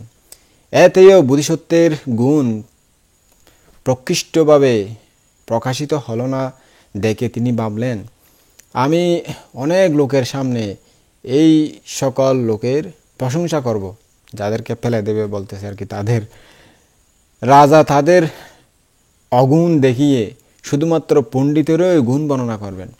এতে মনে হবে যেন পৃথিবীতে চাঁদ উৎপন্ন হয়েছে, সেভাবে পণ্ডিতের গুণ প্রকাশিত হবে। এটা স্থির করে তিনি রাজবাড়ির সকল লোককে সমবেত করিয়ে রাজাকে প্রথম থেকে আবার সেই প্রশ্নগুলো জিজ্ঞেস করলেন। রাজা আগের মতো সব প্রশ্নের উত্তর সুন্দরভাবে দিলেন। তখন পরিব্রাজিকা বললেন, মহারাজ, আপনি প্রথমে মাকে ফেলে দিবেন বলতেছেন, কিন্তু মায়ের গুণ যে বলে শেষ করা যায় না। বিশেষত আপনার মা তো অন্যের মায়ের মতো নন, তিনি আপনার বহু উপকার করেছেন। ইহা শুনে রাজা বললেন, আজ্ঞা, আমার মায়ের বহু গুণ, তিনি যে আমার কত উপকার করেছেন তাও আমি জানি, কিন্তু গুণের চেয়ে তার অগুণই বেশি। এরপর তিনি মায়ের দোষ দেখানোর জন্য বললেন, আমার মা বুড়ো হয়ে গেছে, বৃদ্ধ হয়ে গেছে, তবুও তরুণীর মতো চলে, যুবতীর মতো সেজে গুজে একদম হাঁকিয়ে চলে আর কি। সুন্দর সুন্দর অলংকার পরবে, সুন্দর সুন্দর পোশাক পরবে, তারপরে অন্য রাজার জন্য সংবাদ বাহক পাঠিয়ে দেবে, পুরস্কার পাঠিয়ে দেবে, উপহার পাঠিয়ে দেবে। যত ইয়ং যারা সৈনিক আছে, রক্ষী আছে, দারোয়ান আছে, তাদেরকে ডাকবে, তাদেরকে ডেকে হাসি ঠাট্টা করবে, তাদের সাথে ইয়ং স্মার্ট যেগুলো সৈনিক আছে তাদের সাথে এরকম এরকম করবে, তাদের সাথে রং তামাশা করবে। তার এই স্বভাবগুলো আমার ভালো লাগে না, বুড়ো হয়ে গেছে তবু এরকম কেন চলবে, এই স্বভাবের কারণে আমি তাকে আগেই ফেলে দেবে বলেছি। তখন বেরি বললেন, বেশ, আচ্ছা মহারাজ, আপনার মাকে এই দোষেই বা ফেলে দেবেন, কিন্তু আপনার মহিষী তো গুণবতী, তিনি রমণীর শিরোমণি, সুপ্রিয় বাসিনী, ছোটকাল থেকেই আপনার প্রতি অনুরক্ত, শীলবতী, অক্রোধনা, তার বুদ্ধিমতী, আপনার সবসময় হিত চিন্তা করেন। আপনার প্রিয়তমা স্ত্রী তিনি, তাকে ছাড়া আপনি একটু থাকতে পারেন না। আপনার বিরহে তিনি ওখানে কিছুদিন গিয়েছেন, সেই সময়েও তিনি রাগান্বিত হয়ে গেছেন, কিছুদিন আমাকে রাজা থেকে দূরে রাখা হলো। কত আপনাকে ভালোবাসে, মন প্রাণ দিয়ে আপনার ভালো কামনা করে, তা আপনি কেন তাকে দ্বিতীয়বারে ফেলে দিবেন বলতেছেন? রাজা বললেন, আর্যা, তার গুণ দেখতেছেন, অগুণও আছে, তার অনেক বেশি অগুণ। আমি যখন কাম অভিভূত হয়ে তার কাছে যাই একটু তার ভালোবাসা পাওয়ার জন্য, তার প্রেম প্রীতি ভালোবাসা পাওয়ার জন্য, তার সাথে একটু এনজয় করার জন্য, তখন সে আমাকে বলে যে এটা দাও, ওইটা দাও, অলংকার দাও, আমাকে একটা হীরার নেকলেস দাও, সোনার গয়না দাও, আমাকে একটা মেকলা দাও, আমাকে একটা মাথার এই দাও সেই দাও বলে সব খুঁজে নেবে। আমি যে পুত্র কন্যার জন্য যে সম্পদগুলো রেখেছি, সোনার রূপাগুলো জমা রেখেছি, সেগুলো সে আমার থেকে ওই সুযোগে খুঁজে নিয়ে নেবে। এখন কি করব? আমি তার ভালোবাসা প্রাপ্তি, তার প্রেম প্রাপ্তি তখন আমি না দিয়েও পারি না, তাকে দিয়ে সন্তুষ্ট করে তবেই সে আমাকে নিবেদন করে, তার ভালোবাসা দিয়ে একটু মন প্রাণ বুলিয়ে দেয়। তো আমি কিন্তু তারপরে আমার ওই সম্পদগুলোর জন্য আফসোস করি, ইস, আমার সম্পদগুলো আমি ছেলে মেয়েদের জন্য রেখেছিলাম, এগুলো ও খেয়ে নিল, ও নিয়ে নিল, দুষ্ট মেয়ে কোথাকার, আমার আমার কত সম্পদ নষ্ট হয়ে গেলো। এই কারণে আমি অনেক অনুতাপ করি, অনুশোচনা করি। তো এই আমার মহিষীর, আমার পত্নীর এই দোষটা দেখে আমার ভালো লাগে না, তো সেই জন্য তাকে রাক্ষসকে বলি দেবে বলতেছি। পরিব্রাজিকা তখন বললেন, আচ্ছা মহারাজ, পত্নীকে যেন এই দোষেই বিসর্জন করলেন, দিয়ে দিলেন, কিন্তু আপনার ছোট ভাই তীক্ষ্ণমন্ত্রী কুমার তো আপনার বহু উপকারক, আপনি কি দোষে তাকে রাক্ষসের মুখে দিতে চান বলুন তো? রাজা ভাইয়ের দোষ দেখিয়ে বললেন, আর্যা, আপনি বলতেছেন বহু উপকার, বহু এই সেই, কিন্তু ওনার দোষও আছে। উনি আমাকে সত্যি সত্যি অন্য রাজ্য থেকে এনে আমাকে রাজা করেছেন। উনি রাজা হতে পারতো, কিন্তু মায়ের কথায় উনি রাজা হয়েছেন। ওখানে একটা ঘটনা ছিল, ওই রাজা ছোটকালে ওনাকে কৌশলে ওনাকে অন্য রাজ্যে পাঠিয়ে দেওয়া হয়েছিল। এরপর তিনি আমাকে অন্য রাজ্য থেকে এনে এখানে রাজত্ব দিয়েছেন, সম্মানিত করেছেন। তো এটা অহংকারে সে সবসময় বলে, হ্যাঁ আমি এনেছি বলে রাজা হয়েছে, আমি না আনলে হতে পারতো না, আমি আনিয়েই রাজা করেছি, নাহলে আমি হতে পারতাম। তো এই জন্য সবসময় সবাইকে বলে দেয়, তা বলে বেড়ায়, অহংকার করে, আমাকে যথাযথ সম্মান দেখে না। সেই স্বভাবটা আমার ভালো লাগে না, তাই তাকে দিয়ে দেবে বলতেছি। তখন পরিব্রাজিকা বললেন, ভালো, আপনার ভাইয়ের তো এই সকল দোষ বুঝলাম, কিন্তু ধনুশাক্য কুমার কিন্তু আপনার বহু উপকারক, আপনার প্রতি সবসময় স্নেহশীল, এটা রাজার বন্ধু আর কি। তো তাকে কেন আপনি দিতে চাচ্ছেন, বলি দিবেন বলে বলতেছেন। এরপর রাজা ধনুশাক্য কুমারের দোষ দেখালেন, বলছেন, আজ্ঞা আপনি জানেন না, উনি আমার বন্ধু, ওনার গুণ আছে ঠিক আছে, ওনার দোষও আছে। আমি ছোটকাল থেকে তার সাথে হাসি ঠাট্টা করেছি, অনেক কিছু করেছি ঠিক আছে, কিন্তু ও ছোটকালে যে ব্যবহার করেছে আমি রাজা হওয়ার পরেও সে ব্যবহার করতেছে, সেটা স্বভাবটা আমার ভালো লাগে না। আমি একজন রাজা, আমাকে যথাযথ সম্মান করতে হবে। এখন বন্ধুর মতো হাসি ঠাট্টা করলে এটা মানায় নাকি যেখানে সেখানে, সেজন্য আমার ভালো লাগে না, ওকে ফেলে দেবো বলতেছি। আচ্ছা বুঝলাম মহারাজ, এইসব দোষ আছে তার। পুরোহিত কিন্তু আপনার বহু উপকারক, তিনি আপনার সমস্ত রাজ্যের সুখ দুঃখ, কখন কি হবে, কখন অমঙ্গল হবে, কখন মঙ্গল হবে, উল্কাপাত হবে, পাড়া দোষ আছে, কি দোষ আছে, আপনার রাজ্যের কোনো অঘটন থাকলে, দ্বার উদ্ঘাটন থাকলে, স্বস্তি আনয়নের জন্য কি করতে হবে, নক্ষত্র উৎসবের জন্য কি করতে হবে, কখন কি করতে হবে, সব কিছু নক্ষত্র বিচার বিবেচনা করে সুপরামর্শ দিয়ে থাকেন। কি দোষে আপনি তাকে ফেলে দেবেন, বিসর্জন দেবেন? রাজা পুরোহিতের দোষ দেখিয়ে বললেন, আর্যা আপনি ওর গুণ দেখতেছেন, দোষ আছে ওর। যখন রাজসভায় বসে তখন আমার মুখের দিকে এরকম করে চেয়ে থাকে। আমি একজন রাজা, আমার মুখের দিকে এভাবে চেয়ে থাকতে পারে নাকি? একটু সম্মান দেখিয়ে মাথা নিচু করে, চোখ নিচু করে থাকতে হয়তো, কিন্তু সেটা তিনি করেন না। নির্লজ্জভাবে চোখ এরকম করে আমার দিকে চেয়ে থাকেন। এই স্বভাবটা আমার ভালো লাগে না। এই কারণেই ওই পুরোহিতকে আমি সাগরে ফেলে দেবে বলতেছি। তখন বেরি বললেন, মহারাজ আপনি বলতেছেন যে মা থেকে আরম্ভ করে এই 5 জনকে রাক্ষসের মুখে ফেলে দিতে পারেন।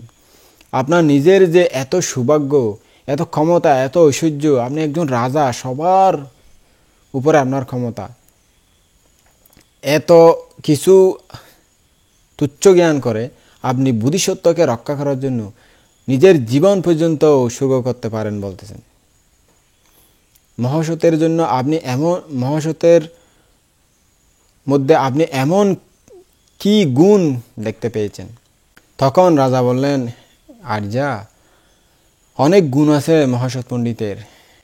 যেদিন থেকে মহাসৎ পণ্ডিত এখানে এসেছেন সেদিন থেকে আমি তার কোনো দোষ দেখিনি। সে সব কিছু বুদ্ধি বলে, জ্ঞান বলে ভালোভাবে বিবেচনা করতে পারে। যদি তার আগে আমার মরণ হয়, আমার ছেলে মেয়ে নাতিপতি তারা সুখে থাকবেন। তিনি প্রজ্ঞা বলে তাদের রক্ষা করবেন, সুরক্ষিত করবেন। অতীত অনাগত ভবিষ্যৎ সব কিছুই তার জানা আছে। প্রজ্ঞার দৃষ্টিতে তিনি সব কিছু দেখতে পারেন। এমন নির্দোষ এই বিজ্ঞ প্রজ্ঞাবান পুরুষকে আমি কিভাবে রাক্ষসের মুখে ফেলতে পারি? তো এই কথা শুনে পরিব্রাজিকা ভাবলেন, পণ্ডিতের গুণ প্রকটিত করার জন্য ইহা যথেষ্ট নয়। মানুষেরা সাগরের উপর সুবাসিত তেল ফেলে দিলে যেমন এই তেল চারিদিকে ছড়িয়ে পড়ে, আমিও তেমনি এই নগরবাসীদের সামনে পণ্ডিতের গুণগ্রামের কথা সবার কাছে প্রকাশিত করব। তিনি রাজাকে নিয়ে প্রাসাদ থেকে নেমে রাজাঙ্গনে, রাজার মাঠে আসন সাজিয়ে সেখানে বসলেন। নগরের সমস্ত লোক সেখানে ডাকালেন, সমবেত করালেন এবং রাজাকে আবার প্রথম থেকে সেই প্রশ্নগুলো জিজ্ঞেস করতে লাগলেন। রাজাও আগের মতো সমস্ত প্রশ্নের উত্তর দিতে লাগলেন। তখন তিনি নাগরিকদেরকে, সমস্ত রাজ্যের মানুষকে সম্বোধন করে বললেন, শুনো পাঞ্চাল রাজ্যবাসী জনগণ, রাজার কথা শুনো। পণ্ডিতের রক্ষার জন্য, মহাসৎ পণ্ডিতকে রক্ষা করার জন্য তিনি দুঃসাধ্য সাধন করবেন, নিজের প্রাণ পর্যন্ত তিনি বিসর্জন দিয়ে দেবেন। সেখানে তিনি প্রাণ বিসর্জন দিতে কিঞ্চিত মাত্র চিন্তা করবেন না। তার মা, স্ত্রী, ভাই, বন্ধু, পুরোহিত আর নিজে, এই 6 জনে আগে মরে যাবেন, কিন্তু তবুও পণ্ডিতকে রক্ষা করবেন, তাকে মরতে দেবেন না। তার সুরক্ষার জন্য তারা সবাইকে দেবেন, নিজেও মরে যাবেন, তবুও তাকে সুরক্ষা দিয়ে যাবেন। দেখুন, প্রজ্ঞা বলের সমান আর কোনো বল নাই। সব জায়গায় এই বুদ্ধিমান, এই পটীয়সী প্রজ্ঞার কাজ আছে। সব বুদ্ধি কৌশল বের হয়ে প্রজ্ঞার গুণী। প্রজ্ঞার অসাধ্য কিছু জগতে নাই, সব কিছু প্রজ্ঞা দিয়ে সমাধান করা যায়। প্রজ্ঞার প্রত্যক্ষ ফল অবশ্যই আছে। এই জন্মেও প্রজ্ঞার ফল আছে, পরজন্মেও প্রজ্ঞার ফল আছে। সেই ফল দেখে প্রজ্ঞা উৎপন্ন করার জন্য সবাই চেষ্টা করবেন, প্রজ্ঞা বর্ধন করার জন্য, প্রজ্ঞা দিয়ে সবসময় চলার জন্য সবাই চেষ্টা করবেন, প্রজ্ঞা উৎপন্ন হওয়ার জন্য সবাই সচেষ্ট হবেন। শ্রদ্ধাবান উপাসক উপাসিকাগণ, এই যে প্রজ্ঞা গুণ দিয়ে নির্বাণ পর্যন্ত লাভ করা যায়। প্রজ্ঞা গুণ ছাড়া, এগুলো তো বুদ্ধিশুদ্ধ যেগুলো করেছেন সেগুলো সাধারণ, কিন্তু যে বুদ্ধ হয়ে যে প্রজ্ঞা দিয়ে তিনি সর্বদুঃখ থেকে পর্যন্ত মুক্ত হয়েছেন, নির্বাণ সাক্ষাৎ করেছেন। এখানে লৌকিক ফল বর্ণনা করা হয়েছে, তো লোকোত্তর ফলও মানে প্রজ্ঞা দিয়ে লাভ হয়। তো প্রজ্ঞার সমান অন্য কোনো কিছু শক্তি নাই। তো এই কথা সবার সম্মুখে বললেন। তখন মানুষেরাও বলছে, বাহ, আসলে এই মহাসৎ পণ্ডিত এত জ্ঞানী, এত পণ্ডিত, আমাদের ভাগ্য ভালো, আমরা এরকম একজন প্রজ্ঞাবান মানুষকে কাছে পেয়েছি। সবাই সন্তুষ্ট হলেন, খুশি হলেন, সবাই বুদ্ধিসত্ত্বের পূজা করতে লাগলেন। তখন থেকে বুদ্ধিসত্ত্বের উপদেশ মতো সবাই চললেন, তার কথা মতো চলে, তার উপদেশ পালন করে। রাজা সহ আরও যারা ছিল তারা সকলেই সুন্দরভাবে কর্ম অনুযায়ী পরলোক গমন করলেন। তখন ওই বুদ্ধিমতী বেরি পরিব্রাজিকা এইভাবে মহাসৎ পণ্ডিতের গুণ বর্ণনা করে অনেক ধর্ম উপদেশ দিলেন এবং সবাইকে ধর্মপথে চলার এবং জ্ঞানী প্রজ্ঞাবান ব্যক্তির পূজা করার জন্য বিভিন্নভাবে উপদেশ দিয়ে ওই সবার সমাপ্ত করলেন। সবার মধ্যে মনে হতে লাগলো যেন রত্নময় ঘরের চূড়া নির্মিত হলো, তৈরি হলো, অর্থাৎ বুদ্ধিসত্ত্ব যেন রত্নময় ঘরের চূড়া হিসাবে থাকতেছে, এভাবে মনে হলো আর কি সবার মধ্যে। শ্রদ্ধাবান উপাসক উপাসিকাগণ, অনেক শ্রদ্ধাবান উপাসক উপাসিকা, ভিক্ষু সংঘ তখন ওই ধর্মসভায় উপস্থিত থেকে এই দেশনাটি সুন্দরভাবে মনোযোগ দিয়ে শুনেছিলেন। তো আপনারাও এত দীর্ঘক্ষণ যে যারা শুনেছেন তারাও অনেক পুণ্য পেলেন। ওই শ্রদ্ধাবান উপাসক উপাসিকাও অনেক এবং ভিক্ষু সামন তারা সবাই শুনেছিলেন। যে দেশনাটি বলা হয়েছিল যে আপনারা জানেন যারা প্রথম থেকে সিরিয়ালভাবে শুনেছেন, বুদ্ধিসত্ত্বের যে প্রজ্ঞাপারামি, বুদ্ধ যে জন্মে, যে গৌতম বুদ্ধ হয়েছেন এই জন্মে, ওনার প্রজ্ঞাপারামির কথা বর্ণনা করতে গিয়ে ভিক্ষুরা যখন আলোচনা করতেছিলেন, আরে ভাই যে প্রজ্ঞা, সে আলোচনা করতে গিয়ে যখন ভগবান বুদ্ধ জানতে পারলেন তাকে তাদের আলোচ্যমান বিষয়, তখনই এই দেশনাটি দিয়েছিলেন। বলছে, হে ভিক্ষুগণ, তোমরা কি আলোচনা করতেছো? এই আলোচনা করতেছি। তখন ভগবান বুদ্ধ বললেন, হে ভিক্ষুগণ, তথাগত সম্যক সম্বুদ্ধ যে শুধু এই জন্মেই প্রজ্ঞাবান তা নয়, আগের জন্মেও তিনি প্রজ্ঞাবান ছিলেন। প্রজ্ঞার গুণে তিনি অনেক বিষয় সমাধান করেছিলেন, তার প্রজ্ঞার গুণের কাছে সবাই হার মানতে বাধ্য হয়েছিল। তখন ভিক্ষুগণ বলেছিলেন, হ্যাঁ মানতে ভগবান, আমরা তো এই জন্মটা দেখতেছি, আগের জন্মটা আমরা দেখতেছি না। আমাদেরকে আপনার গত জন্মের কিভাবে প্রজ্ঞাবান ছিলেন, কি করেছিলেন, সেই দেশনাটি দিলে ভালো হয়। তো ভগবান বুদ্ধ তাদের অনুরোধে এই বিশাল ধর্ম দেশনাটি দিয়েছিলেন। এই দেশনা শুনে ভিক্ষু সংঘরাও সন্তুষ্ট হলেন। তারা মনে মনে তারাও বলতে লাগলেন, বাহ, আসলে তো অভিভূত হয়ে গেলেন তারা বুদ্ধের দেশনা শুনে। মন প্রসন্ন হয়ে গেল সবার। সবাই ধৈর্য ধরে নীরবে শুনেছিল। আপনারা তো নীরবে শুনতে পারেন না, একটু হলেই চঞ্চল হয়ে যান।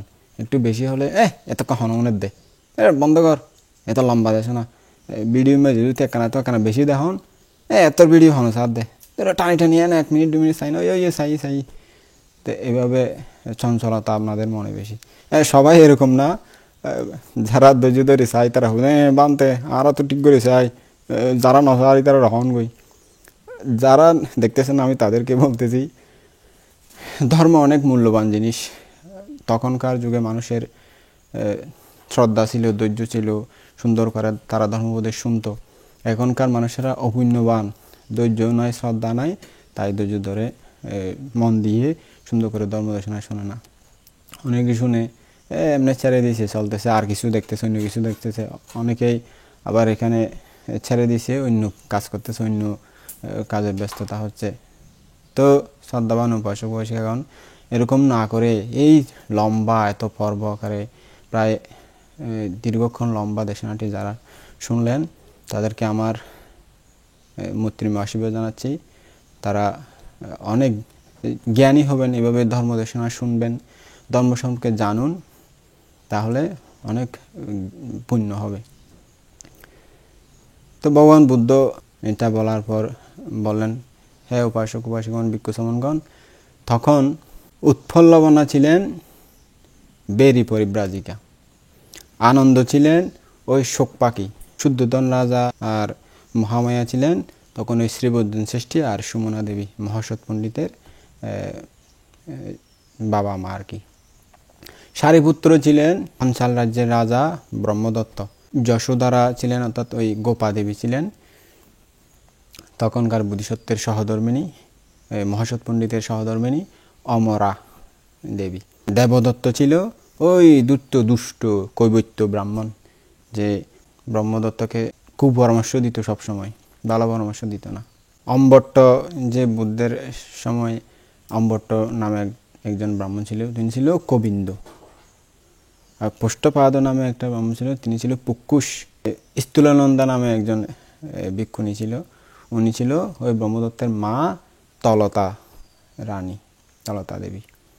আর ওই পিলুতিক নামে একজন পরিব্রাজক ছিল, উনি ছিল দেবেন্দ্র, তখনকার ওই 4 জন পণ্ডিতের একজন।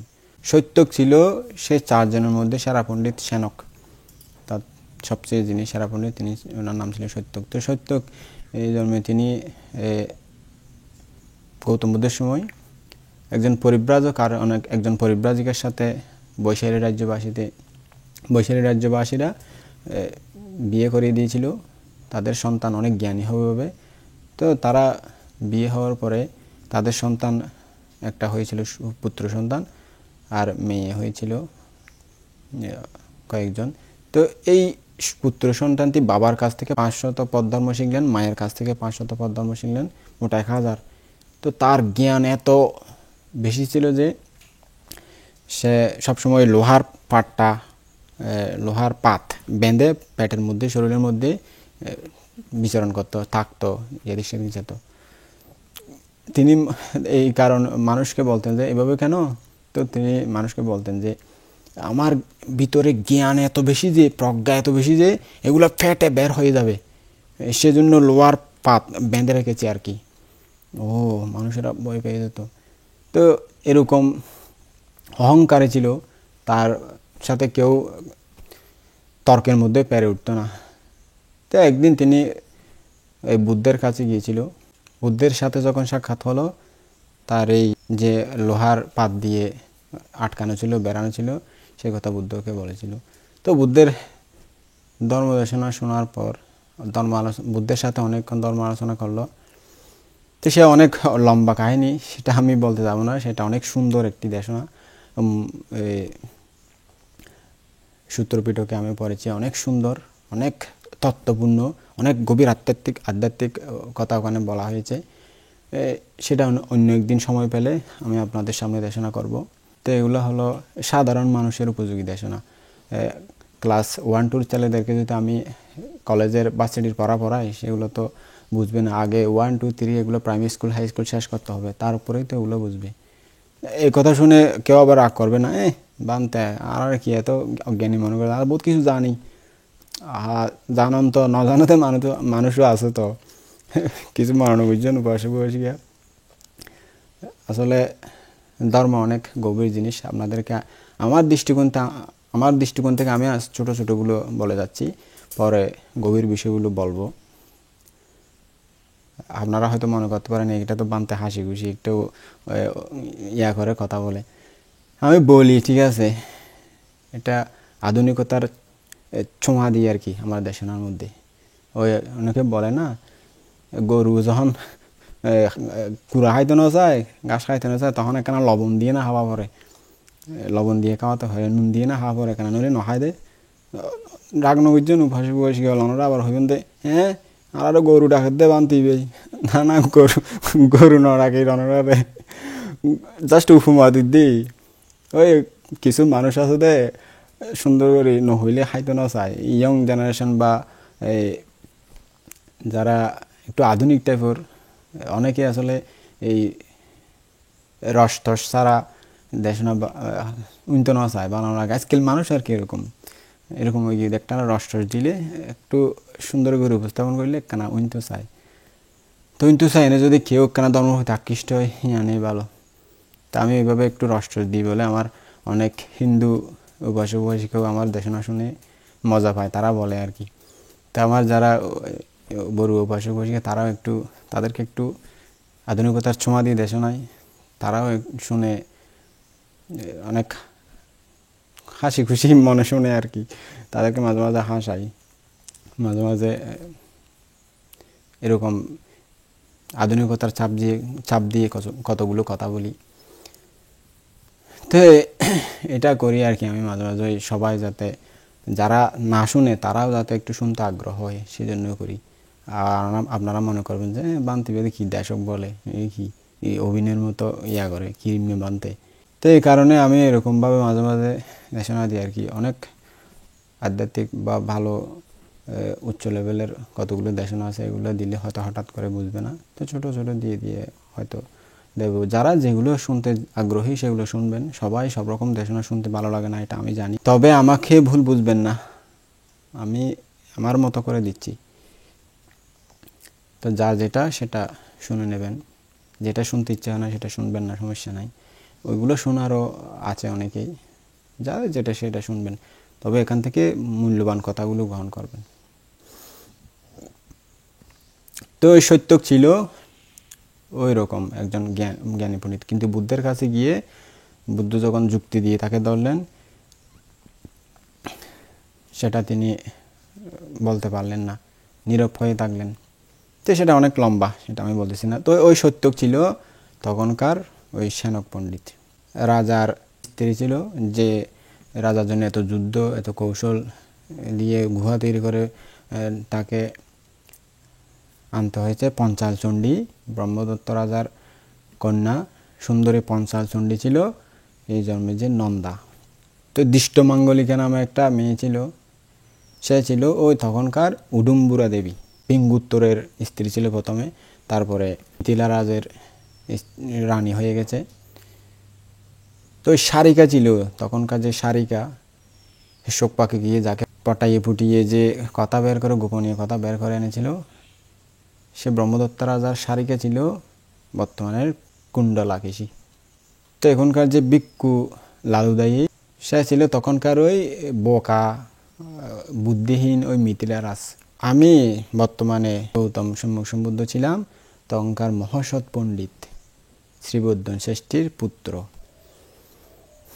যে প্রজ্ঞাগুণে তখন সব বাধা অতিক্রম করে সবখানে জয় পেয়েছিলাম। তো সবাই শুনে দেশনাটি শুনে সন্তুষ্ট হলো, সবার মন ফ্রেশ হলো, খুশি হলো, সবাই আলোচনা করতে হলো, বাহ দেখো তো বুদ্ধের প্রজ্ঞা, উনি নাকি অমুক ছিল, উনি নাকি অমুক ছিল। সবাই শুনে সন্তুষ্ট হতে লাগলো, খুশি মনে দেশনাটি শ্রবণ করলো। তো এই দেশনাটি শোনার পর তাদের মন যখন প্রীতিভাব উৎপন্ন হলো, ভিক্ষু শ্রমণ, ভিক্ষুণী, উপাসক উপাসিকা, তারা যখন প্রীতি অনুভব করতে লাগলো, মনে মনে একটা খুশি খুশি ভাব আর কি, সন্তুষ্ট হলো, তখন বুদ্ধগণের যে কর্তব্য, যে কারণে তিনি বুদ্ধত্ব লাভ করে মানুষকে ধর্ম প্রচার করার জন্য এত কষ্ট করে জ্ঞান লাভ করেছেন, সেই জ্ঞান চারিদ্রসত্য জ্ঞান, দুঃখ দুঃখ সমুদয়, দুঃখ নিরোধগামিনী প্রতিপদা আর্যসত্য, এই চারিদ্রসত্য সম্পর্কে দেশনা দিলেন। তো এই দেশনা শুনে সাদা কাপড় যেমন যেই রং দেয় সেই রংটি গ্রহণ করে, অর্থাৎ পরিষ্কার সাদা কাপড়টি যেই রং দেয় সেই রংটি যেমন গ্রহণ করে ধরে নেয়, সেইভাবে তাদের মন যখন ওই দেশনাটি শুনে ফ্রেশ হয়েছিল, তারপরে যখন চতুরার্য সত্য দেশনা দিল, সেই দেশনাটি তাদের মনে সুন্দরভাবে ঢুকে গেল, গ্রহণ করলো আর কি। এই দেশনা শুনে যারা পারামি ছিল সেই পরিষদের মধ্যে, সেই সবার মধ্যে, তো তারা সকলেই মার্গফল লাভ করে নির্বাণ সাক্ষাৎ করলে। বল ফুটছি বয়স গল যে এতক্ষণ লাগিল, অনেক বল ফুটছি। চাই ফানি টানি কিছু দি ফেলাম, কুদা লাগবে বহুত, হইতে হইতে হইতে হইতে গলার ফানি ফুয়ে যায় গই, এত সোজা না এতক্ষণ ধরে ছিলন। চাই ফানিও দেন কিছু বালা বালা বালা বালা, চাই ফানিও খাই একখানা বল টলাই হোক কেন বালা বালা ফানি টানি নহলে শরীরটা দুর্বল লাগে, তো তাইলে নিবান তলে বালা বালা ফানিও খাই, আর এটা বালা ফানি ন ভাইও খাই হতুন নবড় চিনি ফানা খাই ফরি দাও খ্যাং হইছে মার ফানি দিয়ে নে।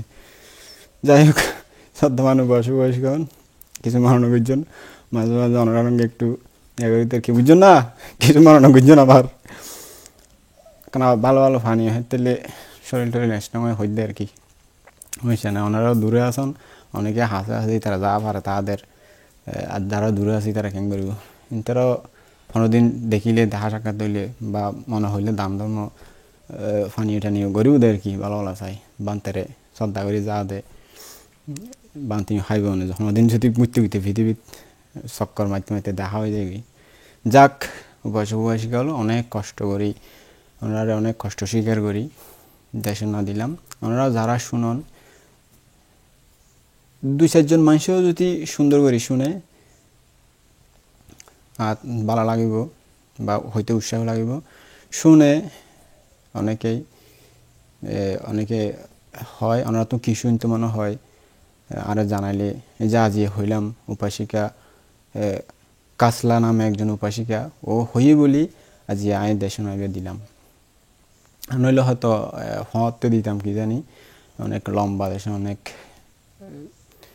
মূল্যবান দেশনা। তো ওর প্রার্থনা অনুসারে আরোগ্য দেশনা দিয়ে আগে আজ এত লম্বা দেশনা দিলাম।